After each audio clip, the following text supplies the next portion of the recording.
Hey everyone, Heero here, and today we're gonna look at Rappa, an AOE focus break DPS that uses her enhanced basics to deal massive super break damage. I'll be discussing her kit, builds, Lightcones, and possible teams. Just as a quick disclaimer though, the footage and information shown is from the creator experience server, so some things could still change when her banner drops.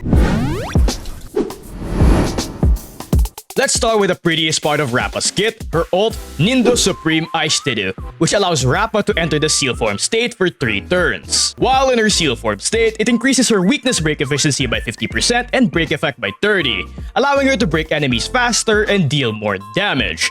And she also gains 1 extra turn when activating it. This is not an action advance, and it's kinda like Sailor's mechanic that gives her turns whenever she kills an enemy, essentially giving her a free turn without affecting her next action's AV, letting it stay exactly where it is in the action bar. You can do a 2-turn combo by activating her ult right before her next turn, giving her 2 back-to-back actions for a big burst of damage from her enhanced basics. Speaking of which, her enhanced basic attacks, Ningo Demon Bane Pedal Blade, is only usable during the seal form state and is Rappa's main way of dealing damage. This turns her normal attacks into a 3-hit combo that can reduce enemy toughness regardless of element, with the first 2 hits being blast attacks targeting 3 enemies and the last hit being an AoE, which allows her to break enemies easily while also dealing massive breaks and delaying enemy turns with imaginary weakness breaks, which ties in perfectly to her talent, Ninja Tech Endurance Gauge, which gives her a stack of this talent every time an enemy is broken, stacking up to 10. And it also allows her to deal an instance of imaginary break damage to all enemies at the end of her enhanced basic attacks. This damage also reduces toughness regardless of type and consumes all of her talent stacks, with each stack increasing toughness reduction and this instance break damage multiplier by 50% with a maximum increase of 500. This is similar to Buto's mechanic and allows her to deal massive damage especially at max stacks. While her skill is nothing too special, it's just an imaginary AoE. And finally, her technique, Ninja Dash by leaps and bounds, which lets her surf around in the overworld. And in combat, reduces toughness and deals imaginary break damage to all enemies, while at the same time giving Rappa 10 energy. But for leveling priority, I recommend leveling her ult and talent first, then her skills, and finally her basics.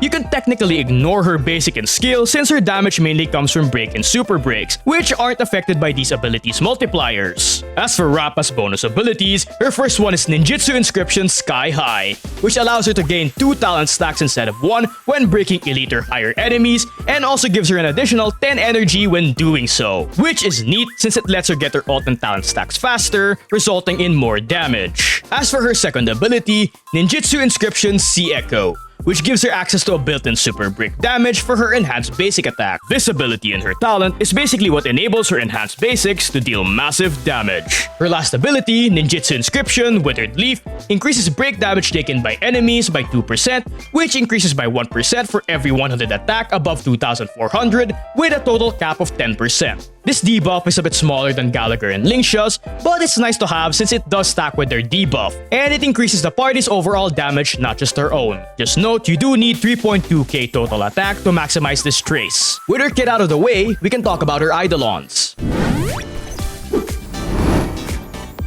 Her E1 lets her ignore 15% of her target's defense while in her seal form state, and gives a bonus 20 energy when it ends. This of course helps her get her ult faster, and synergizes with other sources of defense shred and ignore in the game, allowing for more damage. While her E2 increases the toughness reduction of the first 2 hits of her enhanced basics by 50% against a designated target. This allows her to break elite or higher enemies faster, given that you select them as the main target. As for her E4, it gives a 12% speed buff to all allies when she's in her seal form state, which is pretty good. And finally, her E6 is just insane. First of all, it lets her start combat with 5 talent charges and gives her 5 charges at the end of her enhanced basic combo. This not only increases her talents limit to 15 and its break multiplier cap to 750%, but it also makes it so that you always have at least 5 stacks minimum at the start of each enhanced basic attack, making her talent's break damage instance more consistent, increasing overall DPS by a lot. With her Eidolons out of the way, let's talk about Lightcones. Rappa's gorgeous signature gives her a bonus 60 break effect at S1, while also giving her 30 energy at the start of combat. This allows her to use her ult right after using her skill in the first turn. But the notable thing is that it gives her the right-on buff after using her ult, which advances her action by 50% after using 2 basic attacks. Her best alternative would be the 4-star Lightcone after the Charmony fall. Not only does it give a lot of break effect stats, it also gives quite a bit of speed after using her ult. The only downside to this is that it's a relatively new gotcha cone, so not a lot of people may have it. While her most accessible free-to-play option would be the Eternal Calculus, which gives her a ton of attack and a bit of speed just by attacking enemies. This cone allows her to reach the 3.2k attack goal for her trace without any attack substats, allowing you to just focus on break effect and speed. Another good option that a lot of people may have a lot of copies of is Make the World Clamor. Just like her signature, it gives a ton of energy at the beginning of combat, allowing her to use her ult turn 1. Just note, its damage buff does not affect break damage. Aside from those, you can technically use any Erudition LC that gives attack, but these would only be stat sticks since bonuses like damage buffs and crit does not benefit Rappa's break damage. But with her light cones out of the way, let's look at possible relics. Iron Cavalry would be her best option for massive break damage, especially in MOC or Apocalyptic Shadow, with its set bonus allowing Rappa to ignore up to 25% of the enemy's defense. Beef is also good for lots of bonus break effect, but it's also extremely recommended for Pure Fiction due to it giving Rappa 3 energy every time she breaks an enemy. This allows her to get her ult very consistently due to the sheer amount of enemies in Pure Fiction. And here's just how much energy she can get from just one wave of PF enemies without an ER rope. Eagle of Twilight line is also worth the mention for zero cycle strats. And as usual, 2-piece combos are great temporary options, giving her beneficial stats like BE, speed, or attack. Just pick whichever one works the best for you. While for planar sets, her best set is Talia, giving her lots of beneficial break effect stats. It's the only set you should really be going for, with it being the most reliable because its only requirement is to have 145 speed. Forge can technically work as well, however I would only recommend it if there's a lot of fire weak enemies or if you plan to run her in a duo DPS break comp with Firefly since she can implant fire weakness. Otherwise, without fire weak enemies, it's pretty unreliable, almost as if you had no set bonus. With her possible sets out of the way, let's talk about stats.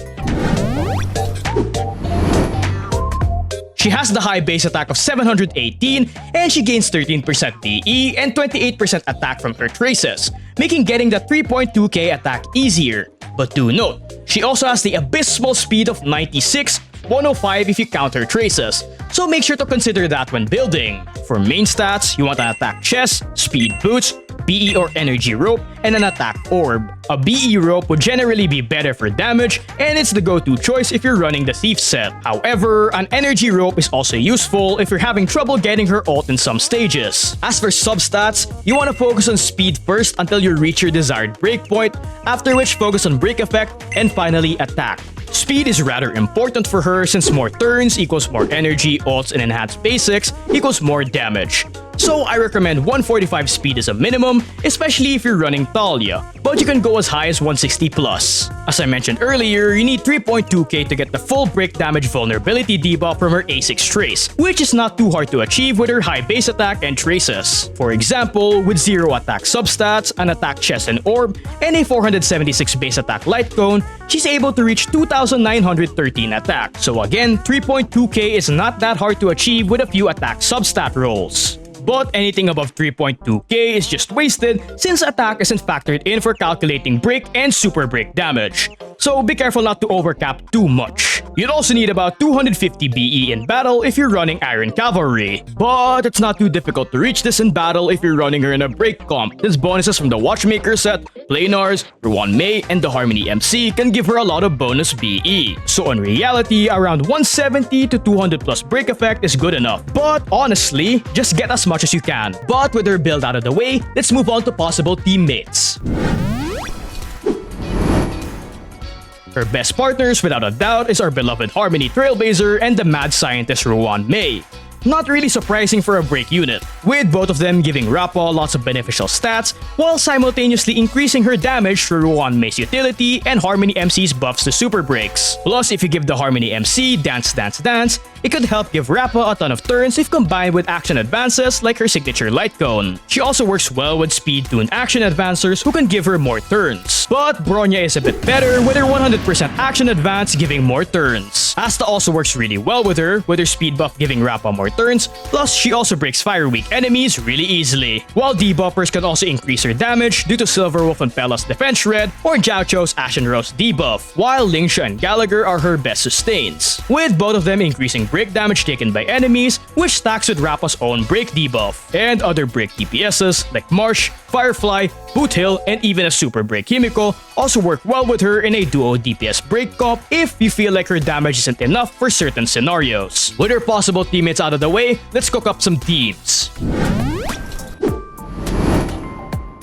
Generally, her best teams would be break teams, with her best comps being the Lingsha, Harmony Trailblazer, and Ruan Mei Super Break comp, with Rappa's allies focused on buffing her damage output while also dealing good overall damage. This team can easily achieve 40k runs in Pure Fiction and also works really well in Apocalyptic Shadow and can reliably clear MOC 12 as well, allowing it to compete with other top tier comps in the game. But if you don't have Ruan Mei or Lingsha, here are some alternative Rappa comps using other units I mentioned earlier, with some budget-friendly options included. You can also run Rappa on a duo DPS break comp, which is able to tackle most endgame content just fine, with the other DPS helping Rappa deal with elites or bosses. From my own experience though, these comps are usually overkill with the current endgame stages, which are favorable towards her. However, once new stages with not so favorable conditions come out, these comps should be able to compensate if she's lacking in damage, plus they're really fun to run. With that being said though, a really fun super break team for Pure Fiction is a combo of Rappa and Himiko, with Rappa's ability to easily break multiple enemies, giving Himiko lots of FUAs, resulting in huge super break damage. This actually became a contender for my favorite Himiko comp just because of how fun it is. Well, that's about it.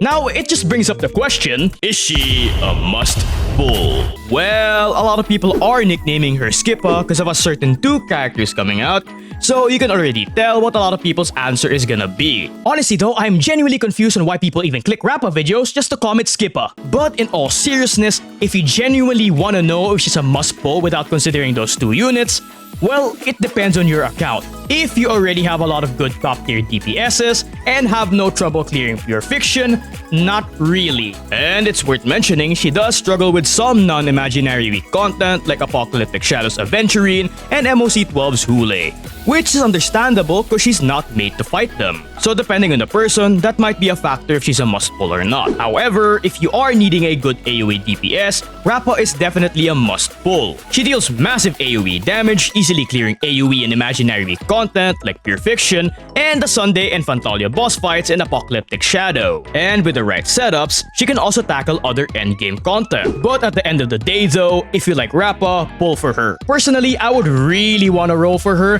but I have to skip cause Lingsha made me broke. But anyway, make sure to tell me what you think about Rappa in the comments below, and don't forget to hit me with a like and a sub.